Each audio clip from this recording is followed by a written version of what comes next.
Everyone, last लेक्चरमध्ये आपण solid स्टेटमध्ये general characteristics of solid state, difference between amorphous and crystalline solid, concept of isomorphism and polymorphism हे cover केलेलं आहे. In today's lecture we are going to discuss the classification of crystalline solid. Crystalline सॉलिडचे types म्हणजेच त्याचं classification आपण discuss करणार आहोत, depending upon the nature of constituent particles present in to the solid. सगळ्यात पहिल्यांदा आपण क्रिस्टलाइन सॉलिडची डेफिनेशन रिकॉल करूयात. त्याच्यामध्ये आपण लास्ट लेक्चरमध्ये डिस्कस केलं होतं की if the constituent particles are arranged in a definite repeating pattern the solid is set to be crystalline solid.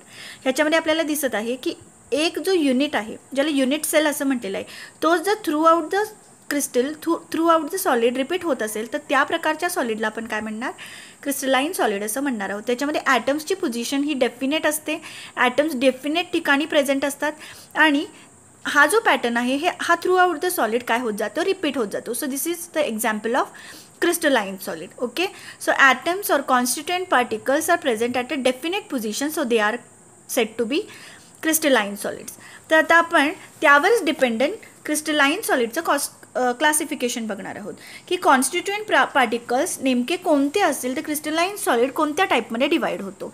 Crystalline solids are basically divided into 4 types: ionic solid, covalent solids, molecular solids and metallic solids. Molecular solids are further divided into polar molecular solids, non-polar molecular solids and hydrogen bonded molecular solids.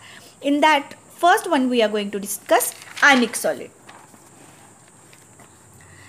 It is also called as ionic crystalline solid. The constituent particles are charged ions. Charged ions means cations and anions may present at main points of the crystal.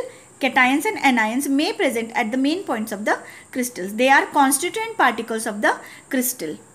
त्याच्यामध्ये कॅटायन्स आणि anions असू शकतात. The particles are held by electrostatic force of attraction. ह्याच्यामध्ये आपण बघू शकतो की हे जे काही क्रिस्टल दाखवलेले आहे ह्याच्यामध्ये हे जे आयन्स दाखवलेले आहेत हे एका डेफिनेट पोझिशनला प्रेझेंट आहेत. इथं कन्सिडर करा Cl- असेल तर त्याच्याबरोबर शेजारी Na+, इथं Cl- असेल तर त्याच्याबरोबर शेजारी Na+, Cl-, Na+,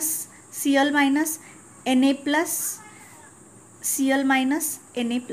अशा पद्धतीनं आयन्स जे आहेत हे एका डेफिनेट पोझिशनला प्रेझेंट असतात आणि अशाच थ्रू आउट द क्रिस्टल ही जी काही अरेंजमेंट आहे ही रिपीट होत जाते. ओके, आणि हे जे आयन्स आहेत एकमेकाला कुठल्या प्रकारच्या फोर्स ऑफ अट्रॅक्शननी बांधलेले असणार आहेत तर that will be electrostatic force of attraction. The force of attraction is electrostatic force of attraction which is present in between two charged particles. Okay, so they are held by electrostatic force of attraction. Ionic crystals are hard and brittle. हे जे crystals असतात हे hard असतात पण brittle असतात. म्हणजे काय, आपण थोडासा स्ट्रेस अप्लाय केला तर काय होऊ शकतात, तुटू शकतात. सो त्यांना ब्रिटल असं म्हटलेलं आहे. Next, they have high melting point. Due to the electrostatic force of attraction which is present between the charged particles, it is a very strong force of attraction.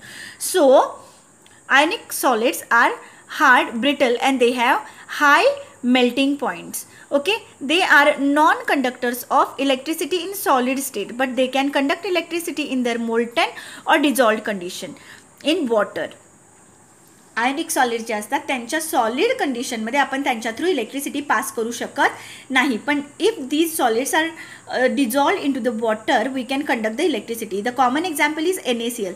NaCl molten कंडिशनमध्ये किंवा ॲक्वस solution जर त्याचं आपण prepare केलं तर त्या through आपण electricity pass करू शकतो. The common examples of ionic solids are NaCl, K2SO4, CaF2, KCl etc. आपण अजून काही एक्झाम्पल्स लिहू शकतो. KNO3, NaNO3, CaCO3 etc. The next type of solid is covalent solid or network solid. त्यांना आपण giant solids असंही म्हणू शकतो. Here the atoms are the constituent particles. म्हणजेच काय की जे काही सॉलिड बनलेलं असणार आहे त्या सॉलिडमध्ये कन्सिडर करा हा क्रिस्टल आहे आणि त्या सॉलिड क्रिस्टलच्या मेन पॉईंट्सना काय प्रेझेंट असणार आहेत तर ॲटम्स प्रेझेंट असणार आहेत. So atoms are the constituent particles. Atoms are linked by continuous network of covalent bond. These atoms are going to be held together by what type of bond? Covalent solids मध्ये covalent bonds present असणार आहेत. Due to the rigid and strongly bonded structure. Covalent solids are very hard and incompressible. ते खूपच hard असतात आणि incompressible म्हणजे आपण त्यांना फर्दर कॉम्प्रेस करू शकत नाही. They have high melting and boiling points. As electrons are present in to the covalent bonds, these are not mobile and as a result these solids are non-conductors of heat and electricity. The common examples are diamond, SiO2 that is quartz, boron nitride, corundum etc., carborundum etc. इथं असं सांगितलेलं आहे की electron जे असतात ते covalent बॉन्डमध्ये present असतात, ते फ्री नसतात, मोबाईल नसतात आणि त्यामुळे आपण या सॉलिड्स थ्रू इलेक्ट्रिसिटी पास करू शकत नाही. The common examples are diamond, carborundum, quartz etcetera. Okay, so diamond आणि ग्राफाईट हे कार्बनचे जे एलोट्रॉप्स आहेत हे कोव्हॅलंट सॉलिड्समध्ये कन्सिडर केले जातात किंवा नेटवर्क सॉलिड्समध्ये कन्सिडर केले जातात. त्याच्यामध्ये आपण डायमंड आणि ग्राफाईटना थोडंसं डिटेलमध्ये डिस्कस करूयात. Diamond, carbon atoms are the constituent particles. Here also carbon atoms are the constituent particles. In the diamond all the electrons take part into the bond formation, so diamond is hardest material. Here all electrons does not take part. Into the graphite all electrons does not take part, so in graphite there is sheet like structure observed and graphite is a soft material. In the next point we are going to discuss, diamond is a bad conductor of electricity because no free electrons are observed.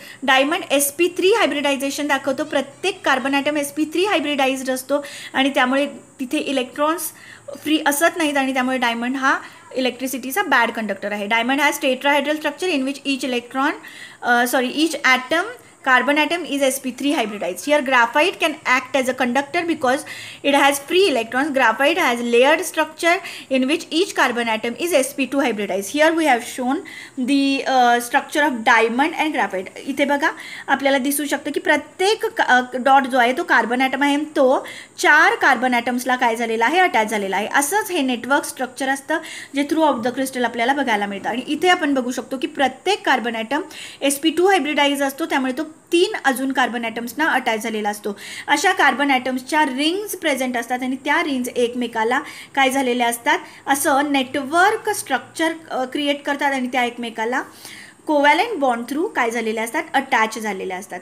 Okay, so here we can find the layered structure of graphite in which each carbon atom is sp2 hybridized and the last wala electron is free, so graphite can be act as a conductor of electricity. But here we can see that each carbon atom is sp3 hybridized, so carbon cannot have free electrons, so it is diamond cannot have free electrons, so it is a bad conductor of electricity. Next जे काही points आहेत, जे काही types आहेत ते आपण next व्हिडिओमध्ये discuss करणार आहोत.